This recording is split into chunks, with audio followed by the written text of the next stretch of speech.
Hello students, how are you? I hope all is well. Myself Harish Chaudhary. Today we are going to start the numericals on the topic of combination of resistances of chapter 1st electricity in class 10th. Numericals basically जो है वो हमारे पास कई varieties के इसके अंदर आते हैं. सबसे पहला देखो कि यहाँ पर एक सर्किट आपको गिवन है, उसके अंदर क्या दे रखा है, find total resistance of the circuit, number 2 total current flowing in circuit and number 3 the potential difference across each resistances. तीन चीजें निकालनी है. सबसे पहली चीज रेजिस्टेंस फाइंड आउट करना है. और रेजिस्टेंस फाइंड आउट करने के लिए देखो इसमें तीन तरह के रेजिस्टेंस आपको दे रखे हैं, 7.2, 8 ओम एंड 12 ओम. इसमें हम इनका जो नंबर यहाँ पे लिख देते हैं. जैसे इसको R1 लिख दिया, ये इसको R2 अपने ले लेते हैं, और ये जो है R3 आ गया. अब देखो कि इसको आपने सोल्व कैसे करना है. सबसे पहले हमने स्टार्ट करना है लास्ट से, यानी कि जो ये रेजिस्टेंस दे रखे हैं आपको 8 ओम और 12 ओम, इनसे स्टार्ट करना है रेजिस्टेंस फाइंड आउट करना. क्यों करना है? क्योंकि चक्कर ये कि ये दोनों रेजिस्टेंस जो है वो पैरेलल में लगे हुए हैं, और सबसे पहले पैरेलल सर्किट सोल्व करना है, फिर उसके बाद सीरीज हम करते जाएंगे, तो लास्ट में हमारे पास टोटल रेजिस्टेंस आ जाएगा. फिर बात यह आती है कि हमें पता कैसे चलेगा कि सीरीज में कौन से और पैरेलल में कौन से हैं. सीरीज में पहचान क्या होती है कि एंड टू एंड कनेक्शन होता है, जहां पर पहला खत्म होता है उसके बाद दूसरा शुरू होता है. इसका मतलब कि ये वाला जो रेजिस्टेंस है, अब इसमें सबसे पहले आपके पास एक बैटरी गिवन होती है. हम एक करंट की डायरेक्शन इसके अंदर ले लेते हैं. जैसे मान लो कि पॉजिटिव टर्मिनल यहाँ पर है, इस तरह से करंट आई जो है वो यहाँ से फ्लो ना स्टार्ट करेगा सर्किट के अंदर, यहाँ से घूमता हुआ वो करंट यहाँ आ जाएगा, फिर इस ब्रांच के अंदर करंट जाएगा. अब पहले R1 रेजिस्टेंस में से करंट पास होगा, उसके बाद वो करंट जब यहां से बाहर निकलेगा तो इस पॉइंट के ऊपर यहां पर उसके पास दो रास्ते आगे करंट के लिए, एक इधर भी करंट जा सकता है, एक इधर भी जा सकता है. तो जिस पॉइंट के बाद करंट डिवाइड होना शुरू हो जाता है अलग अलग रास्तों के अंदर, अलग अलग ब्रांच के अंदर, वो दोनों पैरेलल के अंदर कहलाएंगे.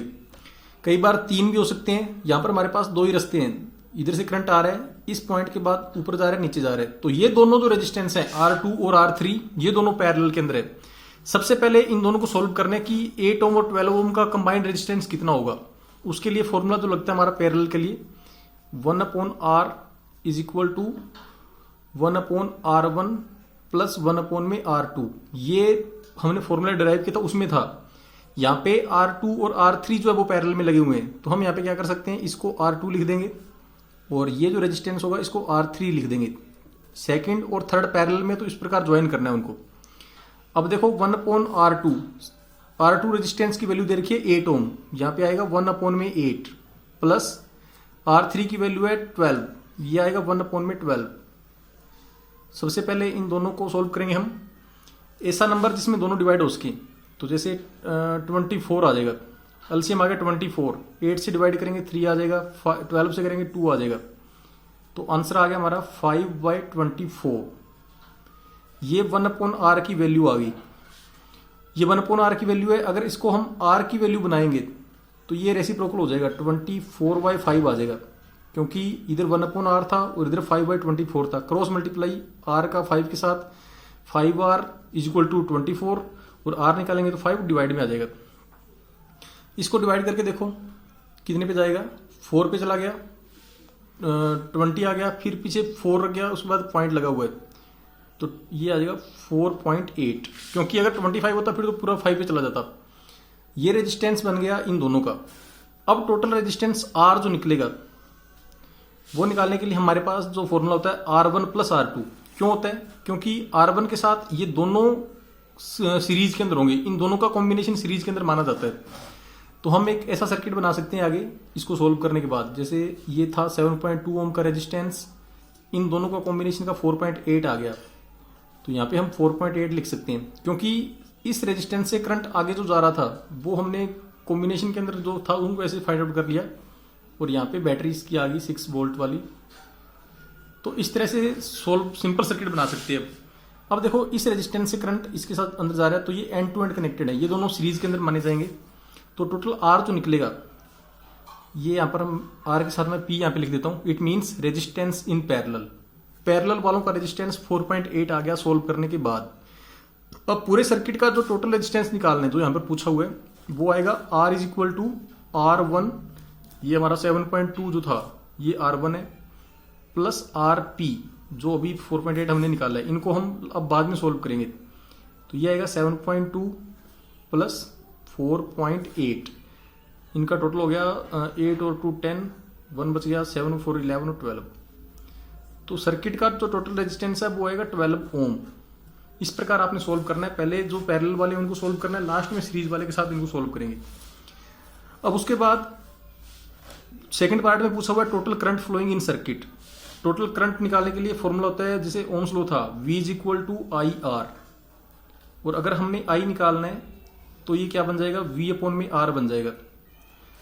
अभी वोल्टेज हमारे पास कितनी है, 6 वोल्ट की बैटरी देखो यहाँ पर दे रखी है, तो V आ जाएगा 6, रेजिस्टेंस टोटल हमने निकाल लिया 12, तो ये आएगा 6/12, आंसर आ गया 0.5 ampere. Now we are going to find the potential difference across each resistance. क्योंकि दो पार्ट्स में हमने निकाल लिया है, एक तो टोटल रेजिस्टेंस निकाल लिया जो 12 ओम आया था हमारे पास, और एक हमने पूरे सर्किट का करंट निकाल दिया। अब ये पूछा हुआ है कि तीनों जो रेजिस्टेंसेज हैं R1, R2 और R3, इनको वोल्टेज कितना कितना मिलेगा, ये भी यहां पर एक मसला रहेगा। तो देखो सबसे पहले R1 जो रेजिस्टेंस है इसका बैटरी के साथ सीधा कनेक्शन है, तो ये जितनी चाहे उतनी वोल्टेज इसमें से ले सकता है, और जितनी ये छोड़ेगा वो इन दोनों को मिलेगी। अब देखो 8 ओम और 12 ओम ये दोनों पैरेलल में है, तो इनके लिए वोल्टेज है वो सेम रहेगी। हमने ये पहले भी देखा है कि वोल्टेज होती है वो पैरेलल सर्किट के अंदर सेम रहती है और सीरीज के अंदर अलग अलग होती है। तो हमारा ये जो सर्किट है ये सीरीज, आधा सीरीज में आधा पैरेलल में, तो इसलिए वोल्टेज हम अलग अलग निकालेंगे। अब 7.2 ओम वाला जो रेजिस्टेंस है उसको वोल्टेज कितनी मिलेगी वो निकालने के लिए फॉर्मूला जो था हमारा V is equal to I R. इस रेजिस्टेंस के अंदर 7.2 ओम का जो रेजिस्टेंस है इसके अंदर देखो कि इसमें करंट कितना जा रहा है। 7.2 ओम के रेजिस्टेंस में करंट हमारा जा रहा है 0.5 एम्पियर, क्योंकि ये हमने I निकाल रखा है, I जो है वो 0.5 है, यहाँ इस लाइन के लिए 0.5 है, यहां से आने के बाद वो आगे और डिवाइड हो जाएगा, वो बाद की बात है। पहले हमने ये देखना है कि इस ब्रांच के अंदर 0.5 एम्पियर करंट जा रहा है, तो यहां पर आएगी I की वैल्यू 0.5। R कितना दे रखा है, यहां पर R दिया हुआ है 7.2। अब इन दोनों को जो मल्टीप्लाई हम करेंगे उसके अकॉर्डिंग जो हमारे पास वोल्टेज की वैल्यू आएगी वो देखो 5 इंटू 2 10 आ गया, 7 इंटू 5 35 और 1 जो बचा था 36। एक पॉइंट यहाँ पे लगा, एक यहाँ पे, 2 डिजिट के बाद पॉइंट लगाना है तो पॉइंट लगाएंगे हम यहाँ पर। तो जो रेजिस्टेंस हमारा 7.2 ओम वाला है या जो R1 रेजिस्टेंस है उसके लिए वोल्टेज है यहाँ पे 3.6, और बाकी जो रेजिस्टेंस हैं उनके लिए कितनी बचेगी। अब टोटल कितना था, 6 वोल्ट था, उसमें से 3.6 वोल्ट R1 ने कंज्यूम यहां पर कर ली। अब बाकी जो छोड़ेगा वो इन दोनों को मिलेगी, तो वो कितनी बचेगी वो हम निकालेंगे 6 माइनस 3.6 निकालकर, पीछे बचेगा 2.4। तो 2.4 वोल्ट जो है वो R2 के लिए भी अवेलेबल रहेगी और R3 के लिए भी अवेलेबल रहेगी। तो इस प्रकार आपने इनको सोल्व करना है। सबसे पहले टोटल रेजिस्टेंस फाइंड आउट करना होता है, जो हम इस प्रकार देख सकते हैं कि अगर मान लो ये तीनों सीरीज में होते फिर तो डायरेक्ट ऐड अपने कर सकते थे, लेकिन पहले अगर पैरेलल में तो वो भी अपने इस प्रकार देखना पड़ेगा। क्लियर। उसके बाद नेक्स्ट क्वेश्चन जो यहां पर दे रखा है, ये देखिए आप, इसमें देखा है कि for the circuit shown below what is the value of current through 6 ohm resistance. अब इसमें देखो कि 6 ओम का रेजिस्टेंस कहां लगा हुआ है, 6 ओम का रेजिस्टेंस यहां लगा हुआ है। अब इसमें देखो कि जो सर्किट आपको नजर आ रहा है, पहले करंट की डायरेक्शन देखो, पॉजिटिव से करंट निकला इस तरफ, यहां पे हमने लिख दिया I। अब ये I जो करंट है वो इस ब्रांच में भी घुस गया, लेकिन इस पॉइंट के बाद हमने यहाँ पे पॉइंट A लिख दिया। पॉइंट A के बाद आधा करंट इधर जा रहा है, आधा करंट इधर जा रहा है, इसको हम I1 कह सकते हैं, इसको I2 कह सकते हैं। तो इसका मतलब देखो कि ये दोनों रेजिस्टेंस इन दोनों के साथ पैरेलल में है, लेकिन जैसे ये दोनों है ये आपस में सीरीज के अंदर है, 12 और 3 ओम ये आपस में सीरीज के अंदर है, क्योंकि इसमें जो करंट आएगा वो फिर आगे ही इसमें जा पाएगा, इसमें निकलकर सीधा इसमें, ये दोनों एंड टू एंड कनेक्टेड हैं। इसी प्रकार ये दोनों एंड टू एंड कनेक्टेड हैं, लेकिन ये पूरी जो लाइन आपको नजर आ रही है, ये और ये लाइन, ये इस पॉइंट से जुड़ी हुई है। तो यहां से दो रास्ते निकल रहे हैं, तो जिस पॉइंट से दो अलग अलग ब्रांच निकलती है वो दोनों आपस में पैरेलल में होते हैं, और ये दोनों आपस में सीरीज में होंगे, क्योंकि इन दोनों के बीच में करंट का एक ही रास्ता ये जा रहा है। तो इसलिए इसमें पूरे सर्किट के अंदर, पूरी ब्रांच के अंदर यहां तक जो करंट है वो I1 आएगा, नीचे वाला में I2 जो है वो यहां से I2 घूमकर यहां तक I2 ही रहेगा। अब नीचे से करंट घूमकर I2 आ रहा है, इधर से I1 आ रहा है, तो ये वापिस ऊपर जाकर I बन जाएंगे। इधर से दो पार्ट्स में स्प्लिट हुए थे, यहां पर आने के बाद वापस ज्वाइन होकर I बना लेते हैं। ये कंसेप्ट रहता है सर्किट के अंदर। तो सबसे पहले देखो निकालना है current through 6 ohm resistance. 6 ohm resistance को करंट कितना मिल रहा है वो निकालने के लिए हम पहले इस ब्रांच का टोटल रेजिस्टेंस निकालेंगे। तो इसमें देखो इसको हम R1 लिख देते हैं, ये R1, इसको R2 लिख दिया, ये R3 आ गया जो 12 ओम वाला है, और ये R4 आ गया। तो पहले R अगर निकालेंगे हम किस किस का, R1 और R2 का। R1 दिया हुआ है 6, R2 दिया हुआ है 3, टोटल हो गया 9 ओम। अब 9 ओम हमारे पास यहाँ पे रेजिस्टेंस आ गया। इसी प्रकार नीचे वाला जो है इसमें 12 और 3 ओम सीरीज में लगे हुए हैं, तो इसका अलग से हम जो रेजिस्टेंस निकालेंगे यहाँ पे लिख देते हैं R1 और 2। इसका मतलब R1 और R2 का टोटल यहाँ पे निकल रहा है, यहाँ पे R3 और 4 हम लिख रहे हैं, इसका मतलब R3 और R4 का यहाँ पे निकालेंगे, तो ये निकलेगा 12 प्लस 3, ये 15 ओम आ गया। अब पूरे सर्किट का जो रेजिस्टेंस निकलेगा वो 1/R वाले फॉर्मूले से निकलेगा, क्योंकि इस पॉइंट से दो रास्ते अलग अलग जा रहे हैं, तो ये दोनों रेजिस्टेंस का टोटल और इन दोनों का टोटल आपस में पैरेलल माना जाता है। तो अब इनको हम सोल्व करेंगे, 1/R12 प्लस 1/R34, तो यहाँ पर आ गया 1/9 प्लस 1/15। अब इनका एलसीएम जो आएगा वो 45 आ जाएगा। तो 9 को 45 से डिवाइड करेंगे, यहाँ पर 5, 15 को उसमें डिवाइड करेंगे तो ये 3 आ जाएगा, तो ये 8। तो इसमें देखो कि टोटल जो आ गया वो 5 प्लस 3 8/45। ये 1/R की वैल्यू निकली है यहाँ पर, और जो R अगर अपने फाइंड आउट करेंगे तो ये रेसिप्रोकल होकर 45/8 हमारा यहाँ पर आ जाएगा। उसके बाद हमने निकालना है इसके अंदर करंट थ्रू 6 ओम रेजिस्टेंस, यानी कि ये वाला हमारा जो R1 रेजिस्टेंस था सबसे पहले वाला, इसको करंट कितना मिल रहा है। तो जो करंट 6 ओम वाले को मिलेगा वही 3 ओम वाले को मिलेगा, क्योंकि दोनों के बीच में एक ही ब्रांच है। यहाँ से जो करंट डिवाइड होकर I1 इधर निकला है वो दोनों के लिए सेम रहेगा। तो हमने यहाँ पर I1 की वैल्यू निकालनी है, और I1 की वैल्यू निकालने के लिए हमें बैटरी की जो वोल्टेज है उसकी जरूरत पड़ेगी। तो हम यहाँ पर लिखेंगे I1 is equal to V/R। तो V दे रखा है पूरा, हमारे पास टोटल जो वोल्टेज है वो है 4, और रेजिस्टेंस है 45 डिवाइड बाई 8, तो 45 तो यहाँ पे रह गया, और 8 जो है वो यहाँ पर आ जाएगा, तो ये रह गया 32 डिवाइड बाई 45। ये इतनी I1 की वैल्यू यहाँ पर आ गई। इसको हम आगे भी फिर सोल्व कर सकते हैं। तो ये देखो आगे 32 को 45 से आपने डिवाइड करना है, यहाँ पे पॉइंट लग गया, यहाँ पे 0 आ गया, तो ये जाएगा इसमें 6 पे जाएगा तो कम रह जाएगा, 8 पे ये आ जाएगा, 8 पे नहीं जाएगा, 7 पे ही ये जा पाएगा। तो ये 35 यहाँ पर बन गया, ये 3, 7 इंटू 4 28 प्लस 3 31 बच गया, ये नीचे आएगा 5, यहाँ पे 0। तो 0.71 के आसपास इसकी वैल्यू हमारी आ जाएगी। तो एक्चुअल में ये जो 0.71 यहाँ पे निकलेगा वो I की वैल्यू निकलेगी, पूरे सर्किट का करंट निकलेगा ये। अगर हमने I1 निकालना है तो उसके लिए हम सिर्फ वही रेजिस्टेंस काम में लेंगे जो इस ब्रांच के अंदर है। इस ब्रांच के अंदर 6 और 3 9 ओम रेजिस्टेंस था, तो अगर I1 निकालना है तो हमें V/, में ये R12 वाली वैल्यू पुट करनी पड़ेगी। इट मीन्स वोल्टेज 4 यहाँ पे अवेलेबल है, और R12 की वैल्यू हमने यहाँ पे 9 ओम जो निकाली थी वो आ जाएगी 4/9। इनको डिवाइड करते हैं तो 0.44 एम्पियर आंसर आ जाएगा।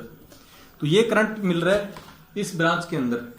उसके बाद सेकंड पूछा हुआ है इसके अंदर पोटेंशियल डिफरेंस अक्रॉस 12 ओम रेजिस्टेंसेज, यानी कि ये जो रेजिस्टेंस है इस रेजिस्टेंस को कितनी वोल्टेज मिल रही है। तो वो हम निकालने के लिए क्या करेंगे, उसके लिए हमें सबसे पहले इस ब्रांच के अंदर I2 जो करंट है उसकी हमें वैल्यू पता होनी चाहिए। और अगर हमारे पास I2 की वैल्यू आ गई, यहां से जो I2 आ रहा है I2 की वैल्यू अगर पता होगी तो हम उससे वोल्टेज इसकी निकाल सकते हैं। तो I2 निकालने के लिए हम लिखेंगे 4/15, 4/15 I2 करंट आ गया इस पूरी ब्रांच का। नीचे वाली जो ब्रांच है इसके अंदर I2 करंट जा रहा है 4/15। अब वोल्टेज कितनी मिलेगी वो निकालने के लिए, अब इसमें देखो कि जो 12 ओम का रेजिस्टेंस है उसकी वोल्टेज अलग आएगी, 3 ओम वाले की अलग आएगी, क्योंकि ये दोनों सीरीज में तो वोल्टेज अलग अलग होगी लेकिन करंट दोनों का सेम रहेगा। तो इसलिए हमने 12 ओम वाले रेजिस्टेंस की वोल्टेज अगर निकालनी है तो यहाँ पे लिखेंगे V = I × R। I आ रहा है इस ब्रांच के अंदर 4/15 और R यहाँ पे हमने जो रेजिस्टेंस लेना है वो है 12, क्योंकि 12 ओम इसका रेजिस्टेंस है जिसके अंदर वोल्टेज पूछी हुई है। तो 12 × 4 48 आ गया, डिवाइड बाय 15। ये करने के बाद हमारे पास 3 पे चला गया, ये 45, 3 और 0 3.2 वोल्ट। तो इसका मतलब 3.2 वोल्ट इसने कंज्यूम कर ली, बाकी जो बचेगी वो इसके अंदर आ जाएगी। इसी प्रकार ऊपर वाले दोनों रेजिस्टेंसेज हैं उनकी भी हम इंडिविजुअल वोल्टेज निकाल सकते हैं, उनके अंदर जो करंट है उससे मल्टीप्लाई करके। जैसे अगर मान लो ये पूछ लें कि 6 ओम का रेजिस्टेंस है, इसमें वोल्टेज कितनी होगी, तो वो निकालने के लिए इस ब्रांच में जो करंट था 4/9 ओम करंट है इस 6 ओम रेजिस्टेंस के अंदर। रेजिस्टेंस की वैल्यू आ गई 6 × 4 24/9। इसी प्रकार आगे जो 3 ओम वाला दिया हुआ है इसके अंदर कितना वोल्टेज आएगा, तो करंट पूरी लाइन का 4/9 सेम है, तो यहाँ पे आएगा 3, तो ये 4/3 बन गया, तो 1.3 वोल्ट इसको मिलेगी। और पीछे जो रह गई 2.67 वो वोल्टेज इस रेजिस्टेंस को मिलेगी। और इन दोनों का टोटल जो है वो 4 बन जाएगा, इन दोनों की वोल्टेज का टोटल भी 4 रहेगा। तो ये कंसेप्ट रहता है इनके अंदर कि जो पैरेलल के अंदर है उनके लिए दोनों टोटल तो जो है वो 4 ही अवेलेबल है इस पूरी ब्रांच के लिए और इसके लिए, लेकिन इन्होंने 4 को फिर आगे अपनी वैल्यू के हिसाब से डिवाइड कर दिया। तो ये इसमें आंसर आ जाएगा कि जो 12 ओम वाला रेजिस्टेंस है उसकी वोल्टेज 3.2 निकलेगी। ओके, अब नेक्स्ट न्यूमेरिकल देखिए आप। इसके अंदर क्या दे रखा है आपको, a 4 ohm coil and a 2 ohm coil are connected in parallel, a total current of 3 ampere passes through the coils. What current passes through the 2 ohm coil? इसमें सर्किट नहीं दे रखा आपको। सबसे पहले हम इसमें सर्किट ड्रॉ करेंगे अपनी तरफ से। इसमें दे रखा है कि 2 कॉइल जो है उनको हम एज ए रेजिस्टेंस यहाँ पे कंसीडर करेंगे और वो दोनों पैरेलल के अंदर लगी हुई है। तो सबसे पहले पैरेलल सर्किट कैसे ड्रॉ करते हैं, एक रेजिस्टेंस हमने इस प्रकार बना दिया, ये है 4 ओम रेजिस्टेंस। दूसरा 2 ओम रेजिस्टेंस है, इसको हमने ऐसे बना दिया 2 ओम। अब पैरेलल सर्किट जो होता है वो इस प्रकार बनेगा, ये पैरेलल बन गया क्योंकि यहाँ पे नीचे हम इसके साथ बैटरी जोड़ देते हैं, ये बैटरी जोड़ दी हमने। यहाँ से जो करंट निकलेगा वो यहाँ तक होता हुआ आगे 2 ब्रांच में डिवाइड हो जाएगा, तो इसलिए जहाँ पर करंट डिवाइड हो गया वो पैरेलल आपस में बन जाते हैं। अब इसकी वोल्टेज दे नहीं रखी कितनी है वो हम निकाल लेंगे। तो सबसे पहले देखो कि क्या दे रखा है कि 4 ओम और 2 ओम 2 रेजिस्टेंस हमें गिवन है। A total current of 3 ampere passes through the coil. 3 ampere का करंट जो है वो दोनों कॉइल को मिल रहा है यहाँ पर, और पूछा हुआ इसने ये कि what current passes through the 2 ohm coil, यानी कि यहाँ पर जो करंट आई आ रहा है वो आ रहा है 3 एम्पियर, लेकिन आगे जो आएगा इस तरफ I1 जा रहा है, इस तरफ मान लो I2 करंट जा रहा है, क्योंकि यहाँ पे 2 रास्ते मिल रहे हैं, तो आधा इधर चला गया या कुछ पार्ट इधर चला गया, रिमेनिंग इधर चला गया। तो ये I1 I2 कितने हैं वो हमने निकालने। उसके लिए देखो सबसे पहले हम क्या करते हैं कि अब देखो ये 3 एम्पियर करंट है इधर, यहाँ पे 2 ओम रेजिस्टेंस है। अब दोनों का करंट अलग अलग है, लेकिन इनके लिए एक चीज कॉमन होगी। क्या चीज होगी कॉमन? वो होगी वोल्टेज। पैरेलल में दोनों के लिए वोल्टेज यहाँ पर एक जैसी अवेलेबल है। तो ये कितनी है ये हम पहले निकाल लेते हैं। ये निकालने के लिए क्या करेंगे, पहले इन दोनों का कंबाइन रेजिस्टेंस 1/R का फॉर्मूला लगाकर वो आएगा 1/4 प्लस 1/2 से 4 यहाँ पर एलसीएम आ गया, तो इधर आएगा 1 और ये आएगा 2, 3/4। ये 1/R की वैल्यू है और R की वैल्यू जो निकलेगी वो 4/3 हो जाएगी। ये पूरा रेजिस्टेंस है सर्किट का और करंट पूरे सर्किट का हमें 3 एम्पियर दिया हुआ है। तो वोल्टेज कितनी होगी, फॉर्मूला V = IR हम यहाँ पर लगाएंगे। I की वैल्यू 3, R की वैल्यू 4/3, 3 से 3 कैंसिल हो गया। तो इसका मतलब जो बैटरी यहाँ पे लगी हुई है वो 4 वोल्ट की है। अब 4 वोल्ट की बैटरी है और 2 ओम रेजिस्टेंस के साथ वो जुड़ी हुई है, तो इसमें करंट कितना जाएगा वो निकालने के लिए हम क्या करेंगे, जैसे हमने I2 निकालना है, I2 निकालने के लिए हम निकालेंगे यहाँ पर V/R2, क्योंकि ये रेजिस्टेंस हमने R1 मान लिया, इसको हमने R2 मान लिया। तो वोल्टेज आ रहा है यहाँ पे 4 और R2 की वैल्यू है 2, ये इससे कैंसिल आउट हो गया, तो ये आएगा 2 एम्पियर। टोटल करंट 3 एम्पियर था, उसमें से इसको 2 एम्पियर मिल गया, तो ये वाला रेजिस्टेंस है इसके लिए फिर 1 एम्पियर ही बचेगा। तो वो 1 एम्पियर हम ऐसे भी निकाल सकते हैं 3 - 2 करके, या I1 के लिए जो अलग से फॉर्मूला लगेगा I1 = V/R1। V कॉमन है 4, R1 की वैल्यू भी 4 है, यहाँ पे दे रखी है, 4 से 4 कैंसिल हो गया तो 1 एम्पियर। तो I1 और I2 का टोटल मिलकर यहाँ पर 3 बन रहा है। इस प्रकार इसका करंट हम निकाल लेंगे। अब उसके बाद एक और न्यूमेरिकल है, वो भी काफी इंपॉर्टेंट है। ये देखिए आप, इसमें क्या दिया हुआ है, इसके अंदर ये दे रखा है कि 3 resistances in the given circuit, the resistors are identical with the switch के open, the ampere reads 0.6 ampere. What will be the ammeter reading when the switch is closed? ये इसमें तर्क है। 3 रेजिस्टेंसेज हैं और तीनों आप देखो कि पैरेलल में लगे हुए हैं। यहाँ पे एक वर्ड लिखा हुआ है आइडेंटिकल। आइडेंटिकल का मतलब होता है कि एक जैसे, यानी कि इनका रेजिस्टेंस तीनों का सेम है। कितना है वो नहीं दे रखा, तो हमने तीनों को R यहाँ पे लेट कर लिया। अब इसने क्या किया कि यहाँ पे स्विच लगा हुआ है, जब ये स्विच ओपन है तो इसका मतलब जो यहाँ से करंट आ रहा है बैटरी में से I करंट जो आ रहा है, वो जब ये स्विच ओपन था तो वो सिर्फ इन 2 रेजिस्टेंस के अंदर ही ट्रेवल कर रहा था, थर्ड वाले के अंदर नहीं कर रहा था। लेकिन जब K को अपने क्लोज कर देंगे तब तीनों के अंदर भी करंट जाना शुरू हो जाएगा। अब हमने वो कंडीशन में करंट निकालना है जब तीनों क्लोज होंगे। उसके लिए पहले हम जो गिवन कंडीशन है कि स्विच K ओपन है और करंट है 0.6 एम्पियर, तो देखो पहले ये R और ये R दे रखे हैं, तो टोटल रेजिस्टेंस पहले निकालेंगे। टोटल रेजिस्टेंस निकालने का वही फॉर्मूला कि 1/R = 1/R1 प्लस 1/R2। तो यहाँ पर दोनों की वैल्यू हमने R रखी हुई है, तो ये भी R आ जाएगा, ये भी R आ जाएगा। इनका एलसीएम जो है वो आ गया R, ऊपर आ जाएगा 1 + 1। तो इसका मतलब जो इनका पैरेलल का रेजिस्टेंस है 1/RP 2/R आ गया ये। और अगर हम इसको रेसिप्रोकल करेंगे रेजिस्टेंस इन पैरेलल, तो ये R/2 आ जाएगा। ये हमारे पास एक इक्वेशन आ गई, दोनों का रेजिस्टेंस मिलके R/2 बन गया। और वोल्टेज दे नहीं रखी लेकिन करंट दे रखा है, टोटल करंट 0.6 एम्पियर दे रखा है। तो हम V निकाल सकते हैं इनका, V = IR का फॉर्मूला लगाकर। I 0.6 आ गया, R की वैल्यू आएगी R/2, इससे ये कैंसिल हो गया। तो हमारे पास जो सर्किट की वोल्टेज है वो 0.3R निकली है, वो हम यहाँ पे लिख सकते हैं। क्यों? क्योंकि ये वोल्टेज पूरे सर्किट में कॉमन रहेगी। कारण क्या है कि तीनों से रेजिस्टेंस पैरेलल में, तो वोल्टेज एक जैसी रहती है।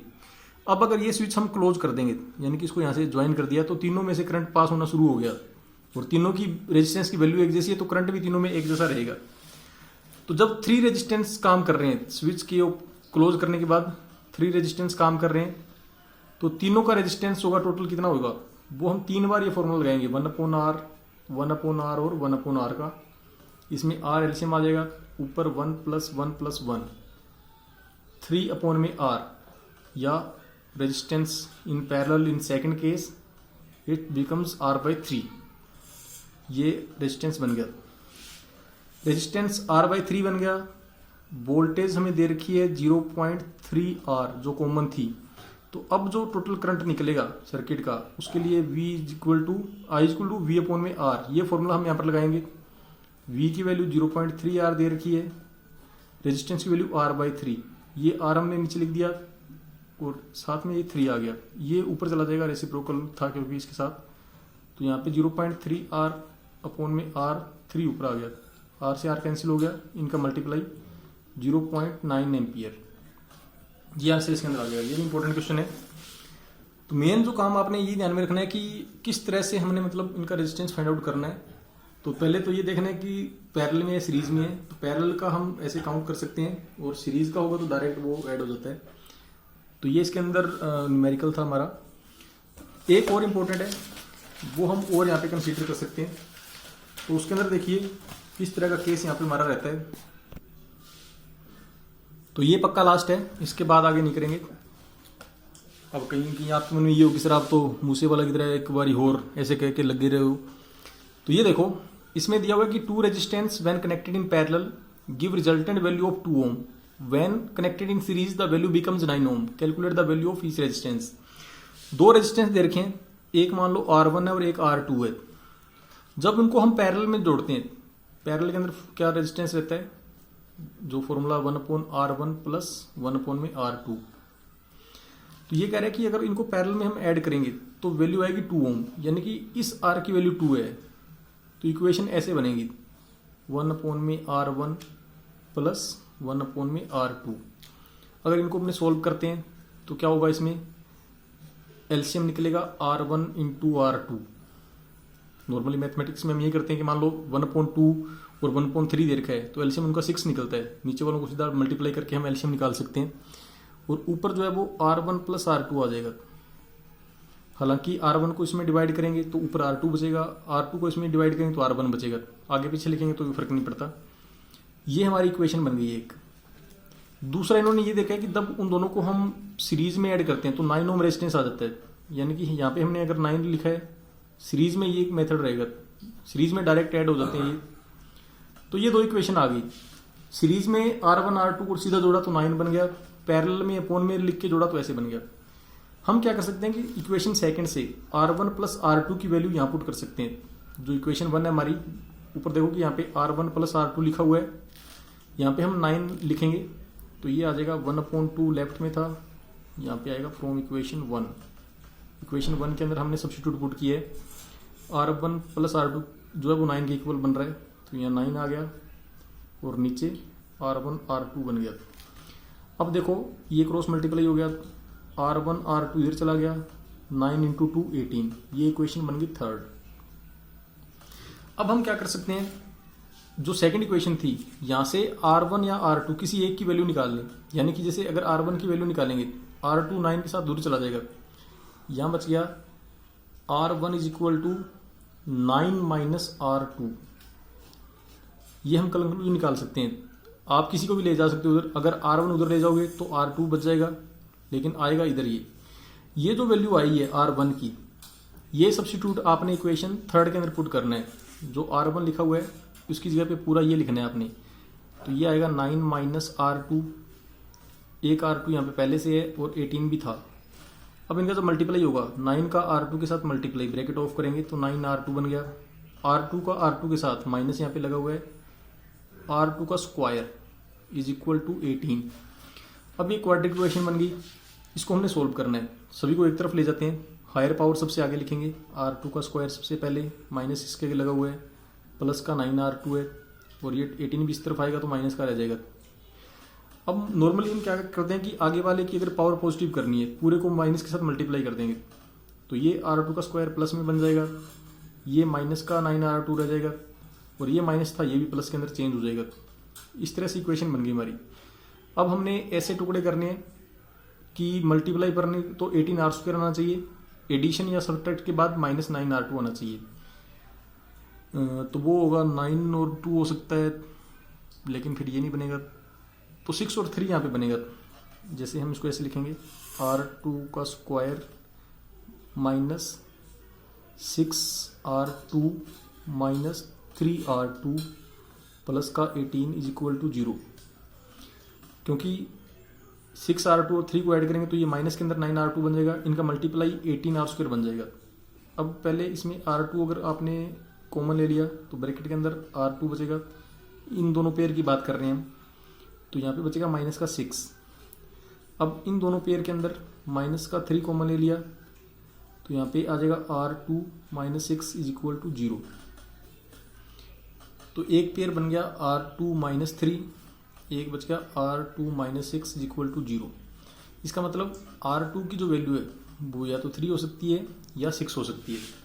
तो अगर if R2 is taken as 3, R2 अगर आपने 3 ले लिया और एक आपने यहाँ पे इक्वेशन बनाई थी R1 equal to 9 minus R2, यहाँ पे R2 की वैल्यू 3 पुट करेंगे हम तो 9 माइनस 3 आंसर आ जाएगा 6।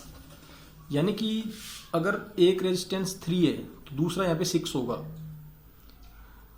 अब देखो ये वैल्यूज यहाँ पे जस्टिफाई हो रही है कि नहीं हो रही, एक 3 था एक 6 था, दोनों का टोटल 9 आ गया। और अगर एक को 1/3 1/6 लिखेंगे तो एलसीएम 6 लेकर यहाँ पे आएगा 2 + 1 3/6, तो इनका जो आंसर है वो 1/2 होना चाहिए इसके इक्वल। तो इस तरह से सॉल्व करना ये, तो ये भी बहुत इंपॉर्टेंट न्यूमेरिकल है जिसके अंदर आपको इस तरह का दिमाग लगाना पड़ेगा। तो ये न्यूमेरिकल्स हैं कुछ कॉम्बिनेशन के ऊपर, इनकी आपने प्रैक्टिस करनी है अच्छे से और फिर उसके बाद हम आगे चैप्टर में बढ़ेंगे। अब तो बिल्कुल अंतिम अपना चरण में पहुंच गए चैप्टर के अंदर। ओके, तब तक अपना ख्याल रखिए, सुरक्षित रहिए और इसको सॉल्व करते रहिए।